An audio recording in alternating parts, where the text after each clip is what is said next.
பிரியமானவர்களே, கர்த்தரும் இரட்சகருமாகிய இயேசு கிறிஸ்துவின் இனிய ஈடு இணையற்ற திருநாமத்தினாலே கிறிஸ்து இயேசுவில் ஜீவ ஊற்று என்கின்ற இந்த நிகழ்ச்சிக்கு உங்களை அன்புடன் வாழ்த்தி வரவேற்கிறேன். கர்த்தர் நல்லவர், அவரது கிருபை இரக்கம் என்றும் உள்ளது. இந்த நாளிலும் நம்முடைய சற்று நேர தியானத்திற்கென்று கர்த்தராகிய தேவனுடைய ஆவியானவர் கொடுத்திருக்கிற ஒரு திருவசனம், அது சங்கீதம் 31வது சங்கீதம் 23வது திருவசனம். கர்த்தருடைய பரிசுத்தவான்களே, நீங்கள் எல்லாரும் அவரில் அன்பு கூறுங்கள். உண்மையானவனே கர்த்தர் தற்காத்து இரும்பு செய்கிறவனுக்கு பூரணமாய் பதிலளிப்பார். பிரியமானவர்களே, இந்த திருவசனத்திலே கர்த்தர் அவர் எப்படி நம்மை பாதுகாக்கிறார் என்பதை குறித்ததான சில ஆழமான நுட்பமான காரியங்களை நாம் பார்க்க போகிறோம். இது மிகவும் அவசியமானது.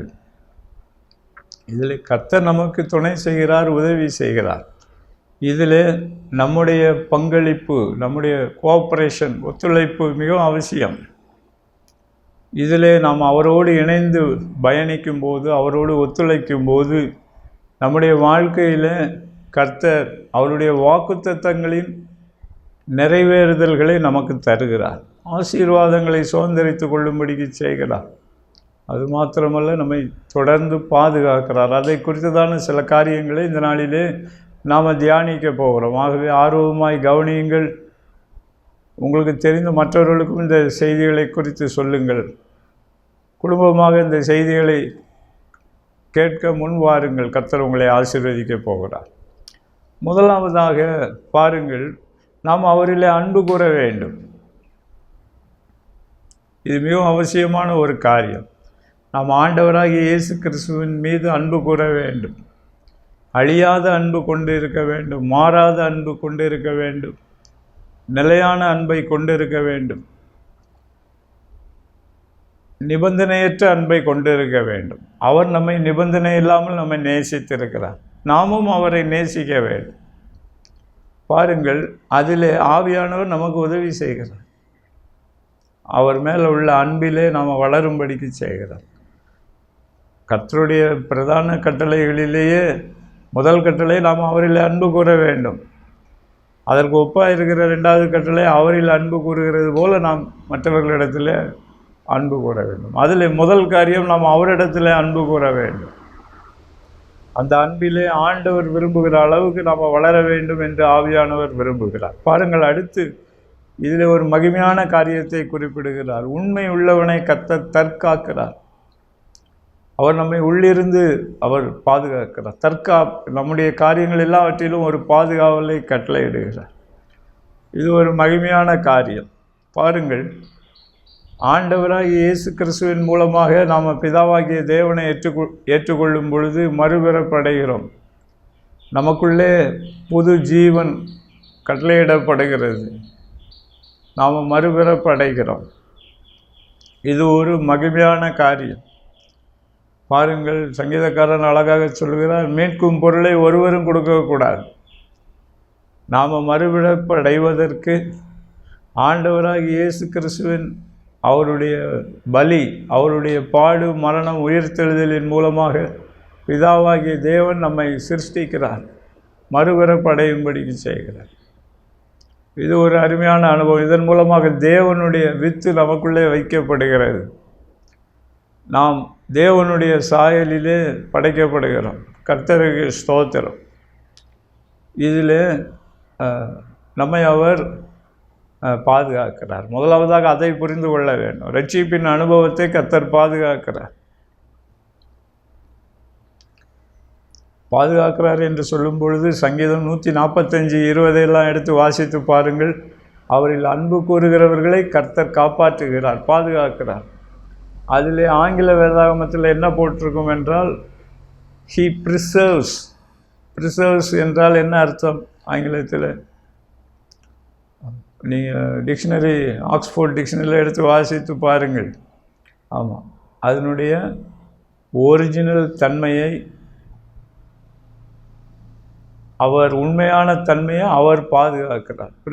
ப்ரிசர்வ் பண்ணக்கூடியது. ப்ரிசர்வ்னால் இப்போ உதாரணத்துக்கு ஒரு பழச்சாறிலிருந்து பழத்திலிருந்து ஒரு ஒரு பானம் தயார் பண்ணுகிறார்கள் என்று வைத்துக் கொள்ளுங்களேன். அதில் ப்ரிசர்வேட்டிவ்ஸ் ஆடட்னு போட்டுறாங்க. போட்டு அதில் சில கெமிக்கல்களை சேர்த்தால் அது தன்னுடைய இயல்பான ருசியை நாம் பெற்றுக்கொள்ளுகிறோம். உதாரணத்துக்கு இப்போ மாம்பழ சீசன், அங்கே கடைகள்லையுமே மாம்பழ ஜூஸ் அழகாக போட்டு அதை ஒரு டப்பாக்களில் அடைத்து அதில் ப்ரிசர்வேட்டிவ்ஸ் கலந்திருக்கிறதுனால அதனுடைய இயற்கையான தன்மை கெட்டு போகாமல் பாதுகாக்கப்படுகிறது. அதே போலத்தான், ஆனால் அதை விட அதிகமாக. காரணம், இப்படிப்பட்ட பல கலவைகளிலே சில நேரம் கெமிக்கல் நிறையா சேர்க்கறதுனால அது பொதுவாக சரீரத்திற்கு ஏற்புடையது அல்ல என்று சொல்லுகிறார்கள். சிலருக்கு ஒத்துக்கொள்ளுகிறது, சிலருக்கு அது ஒத்துக்கொள்வது இல்லை. ஆனால் கர்த்தர் என்ன பண்ணுகிறார்? நம்மை ப்ரிசர்வ் பண்ணுகிறார். எதை ப்ரிசர்வ் பண்ணுகிறார்? ஆதியிலே ஆதாம் ஏவாளை என்னென்ன காரியங்களிலே கனத்துக்குரியவர்களாய் மகிமைக்குரியவர்களாய் சிருஷ்டித்தாரோ அந்த தன்மையை கிறிஸ்து இயேசுவுக்குள்ளே நமக்குள்ளே மறுபடியும் சிருஷ்டித்து அதை பாதுகாத்து கொள்கிறார். இது ஒரு மகிமையான காரியம். ஆண்டவர் ஒரு முறை எனக்கு அதை கற்றுக் கொடுத்தார். நீங்கள் சங்கீத புஸ்தகங்களிலே ஆங்கில வேதாகமத்திலே வாசித்து பாருங்கள். இந்த பாதுகாப்பு என்பது சில இடங்களில் ப்ரிசர்வ் என்று குறிப்பிடப்பட்டிருக்கும். அவர் நம்மை மறுபடி பிறக்கும்படிக்கு செய்கிறார். அந்த மறுபடி பிறத்தலின் அனுபவத்தை அவர் பாதுகாக்கிறார். கர்த்தருக்கு ஸ்தோத்திரம், தேவனுக்கே மகிமை உண்டாகட்டும். பாருங்கள், இதில் இது ஒரு இயற்கைக்கு அப்பாற்பட்ட காரியம். இது தேவனுடைய வல்லமையினால் நாம் பாதுகாக்கப்பட்டிருக்கிறோம் என்று பேதுரு தன்னுடைய முதல் நிருபத்திலே குறிப்பிடுகிறார். விசுவாசத்தினாலே தேவனுடைய வல்லமையினால் பாதுகாக்கப்பட்டு இருக்கிற உங்களுக்கு பாருங்கள், தேவனுடைய ஜனம் right from the beginning to the revelation அநேக முறை சோதனைகள், அக்கினி சோதனைகள், வெள்ளம் போன்ற சோதனைகள், பொல்லாத மனிதர்கள் மூலமாக வருகிற சோதனைகள், சகோதரர்கள் மூலமாக வருகிற சோதனைகள், எல்லாவற்றிலும் கர்த்தர் நம்மை பாதுகாக்கிறார். கர்த்தருக்கு ஸ்தோத்திரம். அதிலே ஆவியானவர் நமக்குள்ளே என்ன இருக்க வேண்டும் என்று அவர் விரும்புகிறார் என்றால் உண்மை இருக்க வேண்டும் என்று விரும்புகிறார். இந்த சங்கீதம் 31:23 அதுதான் குறிப்பிடப்படுகிறது. உண்மையுள்ளவனை கர்த்தர் தற்காத்து கொள்ளுகிறார். இந்த உண்மை நமக்கு எப்படி நாம் வளருகிறோம்? யோவான் 14வது அதிகாரத்தில் ஆண்டவராகிய இயேசு கிறிஸ்து குறிப்பிட்டார், நான் பிதாவாகிய தேவனிடத்தில் வேண்டிக் கொள்வேன், அவர் என்றென்றும் உங்களோடு இருக்கும்படியான சத்திய ஆவியாகிய வேறொரு தேற்றரவாளனே உங்களுக்கு தருவார். பாருங்கள், இன்று பூமியில் நமக்கு தேற்றரவாளராக ஆண்டவராகிய இயேசு கிறிஸ்துவே இருந்து கொண்டு இருக்கிறார். அதை நம்ம முதல்ல புரிந்து கொள்ள வேண்டும். இன்று இந்த உலக வாழ்க்கையில் நாம் போகிற பாடுகள், சோதனைகள், நெருக்கடிகள், உபத்திரவத்திலே ஆண்டவருடைய பாதத்தை தேடுகிறதிலே ஜாக்கிரதை உள்ளவர்களாக இருக்க வேண்டும். ஆண்டவராகிய இயேசு கிறிஸ்து நம்மை தேற்றுவார். தாயை போல தேற்றுவார், தகப்பனை போல தேற்றுவார், தூக்கி சுமப்பார். அதே நேரத்தில் பரிசுத்த ஆவியானவரும் நமக்கு தேற்றரவாளராக இருக்கிறார். அவருடைய ஆறுதலை நம்ம பெற்றுக்கொள்ள வேண்டும். அப்போ தான் உபத்திரவத்தில் தாக்கு பிடிக்க முடியும். எனக்கு அன்பான சகோதரனே, சகோதரியே, ஆவியானவர் திட்டமாய் பேசுகிறார். உங்கள் வாழ்க்கையில் வருகிற உபத்திரவங்களிலே நீங்கள் பாதுகாக்கப்பட வேண்டுமா? முதலாவதாக கர்த்தர் நமக்கு ஒரு நல்ல ஆறுதலை, தேற்றரவை கொடுக்க வேண்டும் என்று விரும்புகிறார்.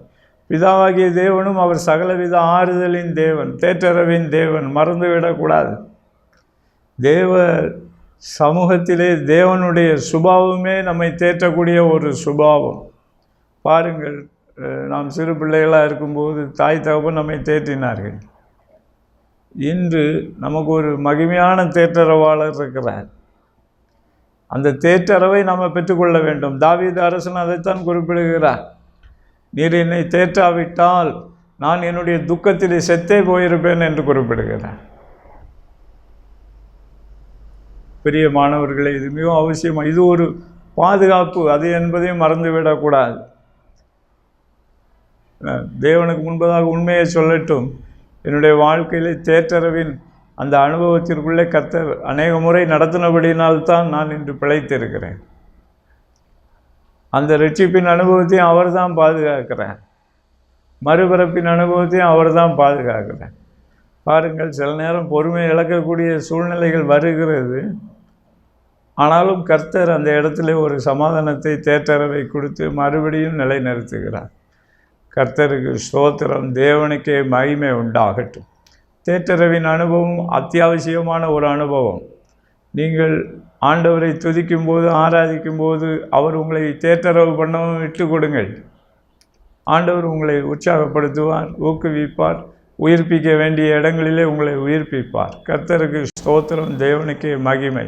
அது மாத்திரமல்ல, அந்த வேறொரு தேற்றரவாளராகிய பரிசுத்த ஆவியானவர் சகலவித சத்தியத்திற்குள்ளும் நம்மை நடத்துவார். பாருங்கள், சத்தியம் என்றால் அதுதான் உண்மை. முழு வேதாகமத்திலும் அப்படி சத்தியத்தினால் நிரம்பி இருக்கிறது. அதிலையும் நீங்கள் வளர, கர்த்தர் விரும்புகிற அர்ப்பணிப்புக்குள்ளே வர உங்களை விட்டு கொடுக்க வேண்டும். அந்த சத்தியம் உங்களுக்குள்ளே போகும்போது உங்களுக்குள்ளே அந்த உண்மை வளரும். அதைத்தான் ஆவியானவர் இந்த நாளிலே உங்களுக்குள்ளே வளர்க்க, பூரணப்படுத்த, எனக்குள்ளும் பூரணப்படுத்த வேண்டும் என்று அவர் விரும்புகிறார். கர்த்தருக்கு ஸ்தோத்திரம். பாருங்கள், இதுவும் பக்தனாகிய தாவீதின் வாழ்க்கையில் பாருங்கள், அவர் குறிப்பிடுகிறார், நான் கர்த்தருக்கு முன்பதாக மன உண்மையாயிருந்து என்னுடைய துர்க்குணத்திற்கு என்னை விலக்கி பாதுகாத்து கொள்வேன். அது மாத்திரமல்ல, நான் காண்டாமிருகத்தின் கொம்புகளில் இருக்கும்போது நீர் எனக்கு செவி கொடுத்தீர், அந்த கரணத்தில் எனக்கு ஞானத்தை வெளிப்படுத்தினீர் என்று குறிப்பிடுகிறார். பாருங்கள், இந்த தாவீது அரசன் வாழ்க்கையிலும் ஆவியானவர் அந்த உண்மையின் வழிகளிலே அவரை படிப்படியாக உயர்த்துகிறார்.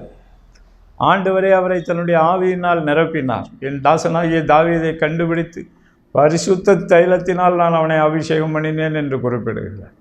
பாருங்கள், அந்த பரிசுத்த தைலம் அவர் மேல் வந்த பொழுது இஸ்ரவேலின் பரிசுத்தரை அறிந்து கொண்டார், பரிசுத்த பர்வதத்தை அறிந்து கொண்டார், தேவனுடைய கூடாரத்தில் உள்ள பரிசுத்த ஸ்தலத்தை அறிந்து கொண்டார், பரிசுத்த வேத வாக்கியங்களை அறிந்து கொண்டார். அவருடைய வாயிலிருந்தும் தீர்க்க தரிசனமான வார்த்தைகள் வர ஆரம்பித்தது. கர்த்தருக்கு ஸ்தோத்திரம், தேவனுக்கே மகிமை உண்டாகட்டும். அதைத்தான் ஆண்டவராகிய இயேசு கிறிஸ்து யோவான் 14வது அதிகாரத்தில் அழகாய் சொன்னார். ஆவியானவர் உங்களை சத்தியத்தின் வழிகளிலே நடத்துவார், சத்தியத்தை உங்களுக்கு பெற்றுக் கொடுப்பார், என்னிடத்திலே கேட்டு உங்களுக்கு கொடுப்பார் என்று சொல்லி அவர் குறிப்பிடுகிறார். பிரியமானவர்கள், இந்த சத்தியத்தில் வளர உங்களை அர்ப்பணித்து பாருங்கள். உங்கள் எல்லைகளிலே வருகிற தத்தளிப்புகள் நீங்கும், பற்றாக்குறைகள் நீங்கும், உங்கள் ஜெபங்களை கர்த்தர் கேட்பார், அதிசயமான காரியங்கள், அற்புதங்கள் நடைபெறும், ஆசீர்வாதங்கள் பரிபூரணப்படும். நீதிமொழிகள் 28:20 வேதம் அழகாய் சொல்லுகிறது, உண்மையுள்ள மனுஷன் பரிபூர்ணமான ஆசீர்வாதங்களை பெறும். இந்த உண்மை வளர வளர உங்களுக்குள்ளே உத்தம குணம் வெளிப்படும். உத்தமம் என்றால் உண்மையை கடைபிடித்து அந்த வழியிலே வாழ்ந்து காட்டுகிறவன் தான் உத்தமன். ஆண்டவர் அப்படி நாம் இருக்க வேண்டும் என்று விரும்புகிறார். ஆதியாகமம் 17:1 அப்படி சொல்லுகிறது, நான் சர்வ வல்லமை உள்ள தேவன், நீ எனக்கு முன்பதாக நடந்து கொண்டு உத்தமனாயிரு என்று சொல்லி குறிப்பிடுகிறார். பாருங்கள், அதற்கு பிறகுதான் ஆபிரகாம் சாராளுடைய வாழ்க்கையில் கர்த்தருடைய சர்வ வல்லமையுள்ள அதிசயமான கிரியைகள் வெளிப்படுகிறது. இன்று சபைகளிலே கிறிஸ்துவுக்குள்ளே அப்படிப்பட்ட ஒரு மறுமலர்ச்சி அவசியம். கிறிஸ்துவுக்குள்ளே எப்படி ஜெயம் பெற வேண்டும் என்பது அவசியம். கிறிஸ்துவுக்குள்ளே தேவனுடைய திட்டத்தின்படியாக அந்த நிறைவேறுதலுக்குள்ளே நாமும் நமக்கு அருமையானவர்களும் கர்த்தர் நமக்கு கொடுத்திருக்கிற ஸ்தாபனங்களும் அந்த நிறைவேறுதலிலே பங்கு பெறுவது தான் கடைசி கால எழுப்புதல். மறந்துவிடக்கூடாது. நான் ரசிக்கப்பட்டிருக்கிறேன் என்று சொல்லி லௌகீக ஞானத்தில் உலக ஞானத்துக்குள்ளே போய், ஆமாம், கிறிஸ்துவுக்குள்ளான வாழ்க்கையிலும் குன்றி குன்றி நடந்து கொண்டு இருக்கக்கூடாது. கர்த்தர் உங்களை ஜெயிக்க வேண்டும் என்று விரும்புகிறார், உங்கள் ஜெபங்களை கேட்க வேண்டும் என்று விரும்புகிறார். 2 நாளாகமம் 16:9 வாசித்து பாருங்கள். தங்களுடைய இருதயத்திலே உத்தமமானவர்களுக்கு, என்னிடத்திலே உத்தமமானவர்களுக்கு அவர்களுக்கு கர்த்தர் நன்மை செய்யும்படிக்கு கர்த்தருடைய கண்கள் பூமி எங்கிலும் உலாவிக் கொண்டு இருக்கிறது. நாம் ஜெபிக்கும் போது அவர் நம்மை கவனிக்கிறார். நம்முடைய வழிகளை அவர் அறிந்து வைத்திருக்கிறார். அதில் அவருடைய ஆலோசனைகளை கொடுக்கிறார். அதில் வழி நடத்துதலை கொடுக்கிறார், ஞானத்தை கொடுக்கிறார், காரிய சித்தியை கொடுக்கிறார், அதிசயமான காரிய சித்தியை, ஜெயத்தை கொடுக்கிறார். ஸ்தோத்திரம்.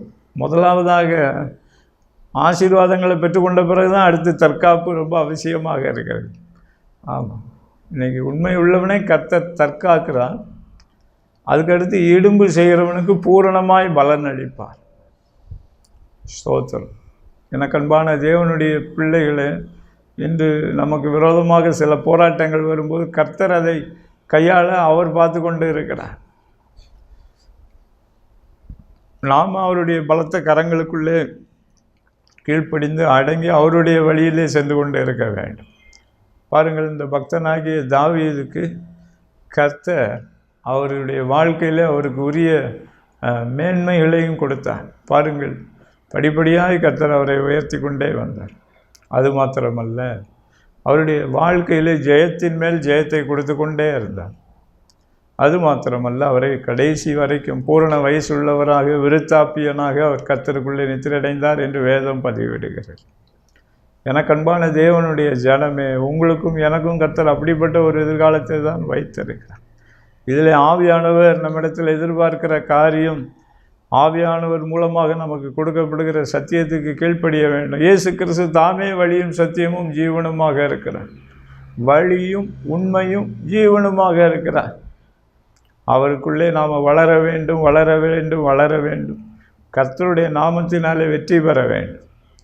கர்த்தருக்கு ஸ்தோத்திரம், தேவனுக்கே மகிமை உண்டாகட்டும். பிரியமானவர்களே, அடுத்தபடியாக இந்த உண்மை உத்தமம் நமக்குள்ளே வளர கர்த்தர் இன்னும் வேதாகமத்திலே அநேக இடங்களிலே அதுக்குரிய குறிப்புகளை வைத்திருக்கிறார். நீங்கள் வேதாகமத்திலே இந்த தலைப்பின் கீழே வாசித்து பாருங்கள். இன்னும் நிறைய வசனங்கள் இருக்கிறது. அதில் குறிப்பாக சொல்ல வேண்டுமென்றால், யோபுவினுடைய உத்தம குணத்தை கர்த்தர் மெச்சுகிறார். நீங்கள் யோபு 1வது அதிகாரத்தை எடுத்து வாசித்து பாருங்கள். கர்த்தரே யோபுவை குறித்து சாட்சி பகருகிறார். அவன் உத்தமன், கர்த்தருக்கு பயப்படுகிறவன். கடைசி 42வது அதிகாரத்திலும் அதை அங்கீகரிக்கிறார் ஆண்டவர். அதே போல் நீங்கள் உபாகமம் 1வது அதிகாரம் 36, 37 வசனத்தை வாசித்து பாருங்கள். காலேப் என்கின்ற பக்தனை குறித்து பார்க்கிறோம். காலேப் வேற ஆவி உடையவனாய் இருந்தும் என்னை அவன் உத்தமமாய் பின்பற்றினான். ஆகவே அவன் மிதித்த இந்த தேசத்தை அவனுக்கும் அவன் சந்ததிக்கும் கொடுப்பேன் என்று ஆண்டவர் சொல்கிறார். கர்த்தர் உத்தம குணத்திலே பிரியம் வைக்கிறார். அதிலே நம்மை ஆராய்ந்து பார்க்கிறார். நம்முடைய உள்ளத்தின் மறைவான இடங்களில் இருக்கிற அந்த உத்தம குணத்தை கர்த்தர் கண்டுபிடிக்கிறார். கர்த்தருக்கு ஸ்தோத்திரம், தேவனுக்கே மகிமை உண்டாகட்டும். இந்த விஷயத்திலே கர்த்தருடைய கண்கள் கரெக்டாக கண்டுபிடிக்கும். பிரியமானவர்களே, நீங்கள் உங்கள் வீட்டுக்குள்ளே ஜெப அறைக்குள்ளே கர்த்தருக்கு முன்பதாக எப்படி இருக்கிறீர்கள் என்பதை ஆண்டவர் அறிந்திருக்கிறார். அவர் வெளியரங்கமாக பலன் அளிக்கக்கூடியவராக இருக்கிறார். பாருங்கள், இந்த காலேபு வேறு ஆவி உடையவனாய் இருக்கிறான் என்றால் என்ன அர்த்தம்? பாருங்கள், யாக்கோபு காலத்திலும் யாக்கோபு தன்னுடைய ஓட்டத்தை நிறைவு செய்து கிளம்பும்போது யூதா கோத்திரத்தை அவர் கர்த்தருடைய தீர்க்க தரிசன வார்த்தைகளை சொல்லி அவர் கர்த்தருடைய நாமத்தினாலே ஆசீர்வதிக்கிறார். அதே போல் மோசேயும் தன்னுடைய பூமிக்குரிய ஓட்டத்தை நிறைவு செய்யும் பொழுது உபாகமம் 33வது அதிகாரத்தில் இவர்களுக்கென்று மகிமையான வாக்குத்தத்தங்களை கொடுக்கிறார் யூதா கோத்திரத்துக்கு. அதில் யூதா கோத்திரம் அவர்கள் ஆளுகை செய்யும்படிக்கு ஏற்படுத்தப்பட்ட ஒரு கோத்திரம். செங்கோல், சமாதான கர்த்தர் வரும் அளவும் செங்கோல் அவர்களை விட்டு நீங்காது. ஆண்டவராக இயேசு கிறிஸ்துவின் முதல் வருகை வரும் மட்டுமாக அவர்களுக்குள்ளே அந்த தலைமைத்துவம் வாக்களிக்கப்பட்டிருந்தது. இந்த காலேபு அந்த கோத்திர தலைவனாக இருந்தார். அவருக்கென்று தலைமைத்துவ பொறுப்பு தேவனால் முன்பதாகவே வாக்கு பண்ணப்பட்டிருந்தாலும் அவர் தன்னை ஆயத்தப்படுத்தி கொள்ள வேண்டியதாக இருந்தது. அந்த இஸ்ரவேல் மக்களுடைய மற்ற தலைவர்களுடைய கைக்குள்ளாக அவர் கீழ்ப்படிந்து இருக்க வேண்டியதாக இருந்தது. மோசேயினுடைய தலைமைத்துவம், ஆரோனுடைய தலைமைத்துவம், யோசுவாவினுடைய தலைமைத்துவம் எல்லாத்தையும் அவர் பார்த்தார். எனக்கு அன்பான தேவனுடைய ஜனமே, அவர் வேறு ஆவியை உடையவராக இருந்துவிட்டால் அதுதான் அர்த்தம். ஸ்தோத்திரம். அவர் ஒரு கீழ்ப்படிதலை, ஒரு பணிவை, ஒரு அடக்கத்தை அவர் தேவனுக்கு முன்பதாக, மற்ற கோத்திர தலைவர்களுக்கு முன்பதாக, மோசேக்கு முன்பதாக வெளிப்படுத்தினார். அதே நேரத்தில் கர்த்தரை பின்பற்றுகிறதிலே உத்தமத்தோடு இருந்தார். ஆண்டவர் அதனால தான் அவருக்கு வாக்கு பண்ணினார், உனக்கும் உன் சந்ததிக்கும் இந்த தேசத்திலே நான் உனக்குரிய சுதந்திரங்களை நான் கொடுக்குறேன் என்று குறிப்பிட்டார். பாருங்கள், யுகத்திலிருந்து புறப்பட்டதில் 2 பேர் தான் அந்த சுதந்திர வீதங்களை பெற்றுக்கொண்டார்கள். ஒன்று யோசுவா, இன்னொன்று காலேப். யோசுவா கிறிஸ்துவுக்குள்ளே செயல் வீரராக, செயல் தளபதியாக, செயல் தலைவராக இருந்தார். காலேபு அவர் ஒரு தலைவனாக முன்குறிக்கப்பட்டிருந்தாலும் அவருக்குரிய காலம் வரும் வரைக்கும் மற்றவர்களுக்கு முன்பதாக கீழ்ப்படிதலோடு, பணிவோடு, அவர்கள் மூலமாக தேவனால் கொடுக்கப்படுகிற ஆலோசனைகளுக்கு கீழ்ப்படிந்து கர்த்தரை உத்தமமாக பின்பற்றினார் என்று சொல்லி கர்த்தரே சாட்சி பகருகிறார். இன்று நம்மை குறித்து என்ன சாட்சி சொல்லுகிறார் ஆண்டவர்? யோசனை பண்ணி பாருங்கள். இன்னும் இந்த உத்தம குணத்தை குறித்து நிறைய வாக்குத்தத்தங்கள் இருக்கிறது. நீதிமொழியின் புஸ்தகத்தில் வாசித்து பாருங்கள். உத்தமனுக்கு கர்த்தர் துணை, நிறைய வாக்குத்தத்தங்கள் இருக்குது. நீங்கள் முழு வேதாகமத்திலும் வாசித்து பாருங்கள். நீங்கள் வேத வாக்கியங்களை வாசித்து பழகுங்கள். நீங்கள் இந்த குணத்தில் கிறிஸ்துவுக்குள்ளாக ரொம்ப வளருவீர்கள் என்று கர்த்தருடைய ஆவியானவர் உணர்த்துகிறார். இது ஒரு பக்கம் இருந்தாலும் அங்கே நீங்கள் உபாகமம் 9வது அதிகாரம் 5வது வசனத்தையும் குறித்து வைத்துக்கொள்ளணும். அது ரொம்ப முக்கியமான விஷயம். அது கர்த்தர் முழு இஸ்ரவேலருக்கும் சொல்லுகிறார். உங்களுடைய உத்தமத்தினால தான் நீங்கள் இதை பெற்றுக்கொண்டீர்கள் என்று நீங்கள் நினைக்கக்கூடாது. அங்கு இருந்த அந்த மக்களுடைய பொல்லாப்பின் நிமித்தமும் என்னுடைய நாமத்தின் நிமித்தமுமே நான் இந்த வாக்குத்தத்தங்களை, உன்னுடைய முற்பிதாக்களுக்கு கொடுத்த வாக்குத்தத்தங்களை, ஆணைகளை நிறைவேற்றும்படியாகவே நான் இதை உனக்கு கொடுத்தேன் என்று குறிப்பிடுகிறார். இது ஒரு மகிமையான காரியம். ஸ்தோத்திரம். இன்று நாமே நம்முடைய உத்தம குணத்தை குறித்து நாமளே பெருமை பாராட்டிக்கிறதுல அதில் ஒன்றுமே கிடையாது. அது தேவன் முற்பிதாக்களுக்கு வாக்கு பண்ணினதை நமக்கு கொடுக்கிறார். கிறிஸ்து இயேசுவின் மூலமாக இந்த முழு வேதாகமத்தில் உள்ள வாக்குத்தத்தங்களும் அவரை நோக்கி கூப்பிடுகிற, அவரிடத்தில் விசுவாசமாக இருக்கிற ஒவ்வொருவருக்கும் ஆம் என்றும் ஆமேன் என்றும் இருக்கிறது. ஸ்தோத்திரம்.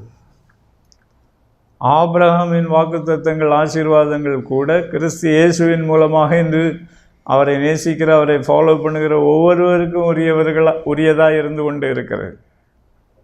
மறந்துவிடக்கூடாது. இன்று ஆவிக்குரிய தாழ்மை நமக்கு அவசியம். அவருடைய நாமத்தின் நிமித்தம்தான் நம்முடைய வாழ்க்கையில் இந்த வாக்குத்தத்தங்களை நிறைவேற்ற கர்த்தர் உதவி செய்கிறார். பாருங்கள், ஆபிரகாம் காலத்தில் ஒரு சின்ன அளவு கிரயத்திற்கு அந்த இடத்தை கொண்டார்கள்.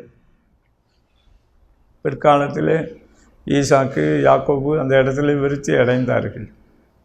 அதற்கு பிறகு கொஞ்ச காலம் அடிமைத்தனம், 430 வருடங்கள்.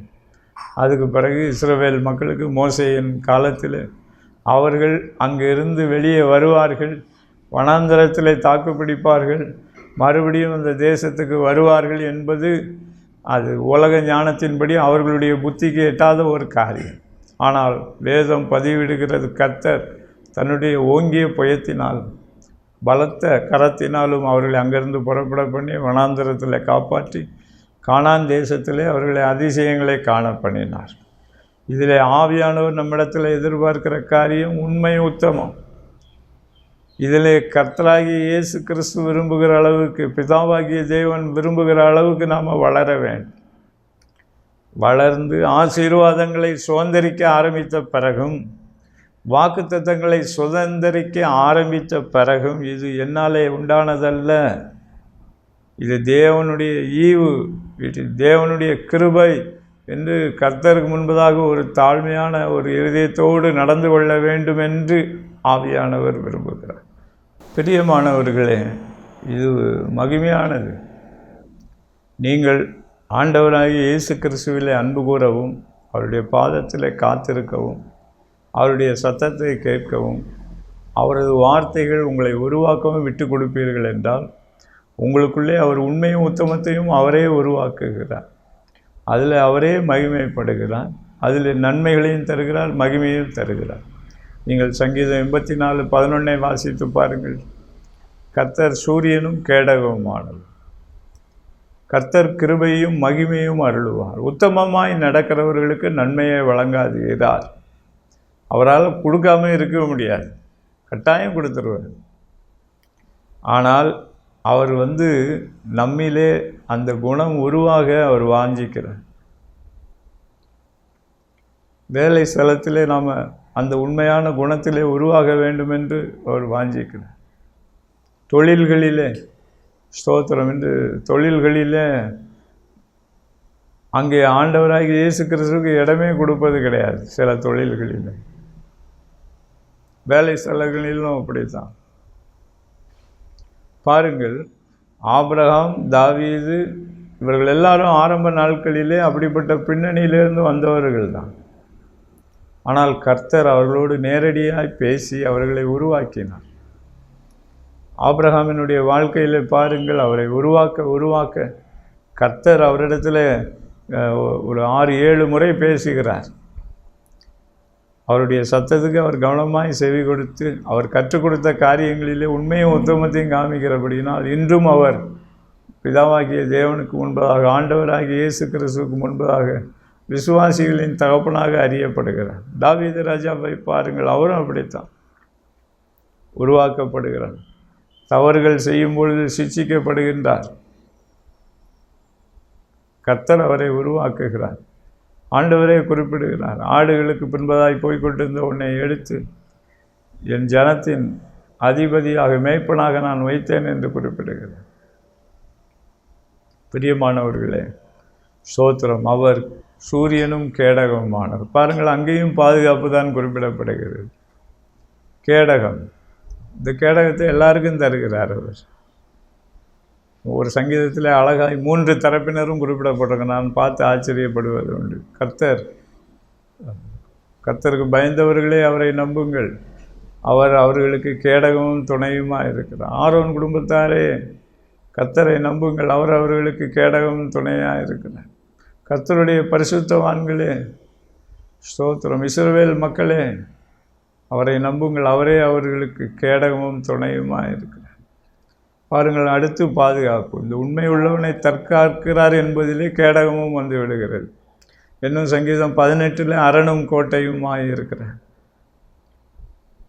பிரியமானவர்களே, இதில் திறவுகோல் கர்த்தருடைய பாதத்தை தெரிந்து கொண்டு அவருடைய சத்தத்தை கேட்டு அவருடைய சித்தத்தை சமாதானத்தோடு செய்கிறதிலே வளரவும், சத்தியத்தை கைக்கொள்ளவும், சத்தியத்தை கைக்கொள்ளக்கூடிய உத்தம ஜாதியாக இருக்கும்படியாகவும் ஆண்டவர் விரும்புகிறார். சங்கீதம் 73 வாசித்து பாருங்கள். அவர் தமது ஆலோசனையின்படி நடத்தி என்னை முடிவிலே மகிமையிலே ஏற்றுக்கொள்வார். பாருங்கள், மகிமையிலே பூமிக்குரிய மகிமையும் இருக்கிறது, பரலோக மகிமையும் இருக்கிறது. தாவீது அரசனுக்கு பூமிக்குரிய மகிமையும் கொடுத்திருந்தார். அதான் சங்கீதம் 84:11 கிருபையும் மகிமையும் அருளுவார். அது மாத்திரமல்ல, நித்தியத்திலே அந்த வார்த்தையினால் விவரிக்க முடியாத மகிமையில் கிறிஸ்து இயேசுவுக்குள்ளே அவருக்கென்று வைத்திருக்கிற மகிமையில் நம்மையும் பங்கடைய செய்கிறார். கர்த்தருக்கு ஸ்தோத்திரம், தேவனுக்கே மகிமை உண்டாகட்டும். இன்று ஆவியானவர் இந்த தவறான உலகத்தின் பாதைகளிலே ஓடிக்கொண்டு இருக்கிறீர்களா? பற்றாக்குறையின் பாதைகளிலே ஓடிக்கொண்டு இருக்கிறீர்களா? ஸ்தோத்திரம். சில நேரங்களில் நான் ஜெபிக்கிறேன், ஆனால் ஜெபத்திற்கு இன்னும் பதில் வரவில்லை என்று சொல்லிக்கொண்டே இருக்கிறீர்களா? ஆவியானவர் சொல்லுகிறார், வேதத்தை கேளாதபடிக்கு தன்னுடைய செவியை விளக்கிறவனுடைய ஜெபமும் அருவருப்பானது என்று ஆவியானவர் சொல்லியிருக்கிறார். ஆண்டவருக்குள்ளே சீர் பொருந்துவோம் பிரியமானவர்களே. சத்தியத்திற்கு இடம் கொடுப்போம். உண்மையிலே வளர ஒப்பு கொடுப்போம். உண்மையிலே வளரும்போது தான் வாக்குத்தத்தங்களை சுதந்திரிக்கக்கூடிய ஒரு நிலைக்குள்ளே, ஒரு தளத்திற்குள்ளே கர்த்தர் நம்மை நடத்தி செல்லுகிறார். அதிலே அவரே நமக்கு அந்த வாக்குறுதிகளை, ஆணைகளை நிறைவேற்றுகிறார். அதிலே கர்த்தருடைய மகிமை விளங்கும்படிக்கு அவர் நமக்கு அற்புதங்களை செய்கிறார், அதிசயங்களை செய்கிறார், நோய்களை சுகமாக்குகிறார், ஜெயம் கொடுக்கிறார், நன்மைகளை தருகிறார். அது மாத்திரமல்ல, இந்த போராட்ட களத்திலே அவர் நம்மை பாதுகாக்கிறார், தற்காக்கிறார், பிரிசர்வ் பண்ணுகிறார், அரணும் கோட்டையுமாக இருக்கிறார், கேடகமாக இருக்கிறார். நாம் கண்களை மூடி ஆண்டவரை நோக்கி பார்ப்போமா? ஸ்தோத்திரம் ஆண்டவரே, நன்றி சொல்லுகிறோம், நன்றி சொல்லுகிறோம். தேவனே, உன்னதத்திலிருந்து உம்முடைய ஒத்தாசை வரட்டும். ஆண்டவரே, இந்த நாளிலே நாங்கள் தியானித்த வார்த்தைகளை ஒவ்வொருவருடைய ஆத்துமாவிலும் இருதயத்திலும் எழுதுவீராக. ஆண்டவரே, உம்முடைய வார்த்தைகள் என்னும் வாழ்க்கையின் அனைத்து பகுதிகளிலும். ஸ்தோத்திரம். ஆவியானவர் சொல்லுகிறார், சமுதாயத்திலே கொஞ்சம் பொறுப்புகளிலே, பதவிகளிலே மேல் நோக்கி போக ஆரம்பித்த பிறகு எனக்கு அதுக்கு நேரம் இல்லை. ஸ்தோத்திரம். இங்கே உண்மையாக இருந்தால் என்னை கவுத்துருவாங்க என்று சொல்லி ஓடிக்கொண்டே இருக்கிறோமா? வழிவி போய்கொண்டே இருக்கிறோமா? ஆவியானவர் ஒரு சிலரை அன்பாக எச்சரிக்கிறார். கர்த்தருடைய வார்த்தைக்கு கீழ்ப்படியுங்கள். கர்த்தர் உங்களை உயர்த்தின நிலையிலும் உண்மையுள்ளவர்களாக இருக்கும்படிக்கு கர்த்தருக்கு முன்பதாக அர்ப்பணியுங்கள். அப்பொழுது கர்த்தர் ஜெயம் கொடுப்பேன் என்று திட்டமாய் உணர்த்துகிறார். உங்களுக்குரிய மேன்மைகளை சுதந்திரிக்கும்படிக்கு கர்த்தர் உங்களுக்கு துணை நிற்பேன் என்று சொல்லுகிறார். ஜெயத்தை கொடுப்பேன் என்று சொல்லுகிறார். வாக்குத்தத்தங்களை பலத்த கரத்தினால் நிறைவேற்றுவேன் என்று சொல்லுகிறார். ஆண்டவரே, உமக்குள்ளான ஒரு ஜெயம் ஒவ்வொருவர் மீதும் இறங்கட்டும். அவர்கள் சம்பந்தப்பட்டிருக்கிற ஸ்தாபனங்கள் அவர்களுக்கு அருமையானவர்கள் மீது இறங்கட்டும். ஆண்டவரே, தாவீது சொன்னபடி அவர் என் கால்களை மான்களின் கால்களாக்கி எனக்குரிய உயர்ந்த இடங்களில் என்னை ஏறி வர பண்ணுவார் என்று சொன்னார். அப்படியே ஒவ்வொருவருக்கும் உரிய மேன்மைகளை கொடுப்பீராக. அது மாத்திரமல்ல, இந்த நாளிலே ஆவியானவர் சொன்னபடி அவர் உண்மையுள்ளவனை தற்காக்கிறார், பாதுகாக்கிறார், பிரசர்வ் பண்ணுகிறார் என்று சொன்னபடி உம்முடைய சர்வ வல்லமையுள்ள அதிசயமான கரம் பாதுகாக்கட்டும் ஆண்டவரே, பிரசர்வ் பண்ணட்டும் ஆண்டவரே. அவருடைய எல்லைகள் பாதுகாக்கப்படட்டும் ஆண்டவர். அருமையானவர்கள் பாதுகாக்கப்படட்டும் ஆண்டவர். கர்த்தருடைய அக்கினி இறங்குகிறது. கர்த்தர் உங்களுக்கு துணை நிற்கிறேன் என்று சொல்லுகிறார். ஸ்தோத்திரம் ஆண்டவரே. கர்த்தருடைய மகிமையான ஒளி வெளிச்சம் ஒவ்வொருவரையும் நிரப்பிக் கொண்டு இருக்கிறது என்று ஆவியானவர் சொல்லுகிறார். உங்களுக்குரிய மேன்மைக்குரிய தரிசனங்களை அவரே கொடுக்கிறேன் என்று சொல்லுகிறார். அந்த தரிசனங்களில் அவரே வருங்காலத்தில் ஜெயம் கொடுத்து உங்களை கனப்படுத்துவேன் என்று சொல்லுகிறார். ஆண்டவரே, உமக்கே சகல துதி கன மகிமையாக இருக்கும். கிறிஸ்தேசுவின் நாமத்தினால் பிதாவே. ஆமேன், ஆமேன். பிரியமானவர்களே, கர்த்தர் உங்களை ஆசீர்வதிப்பாராக.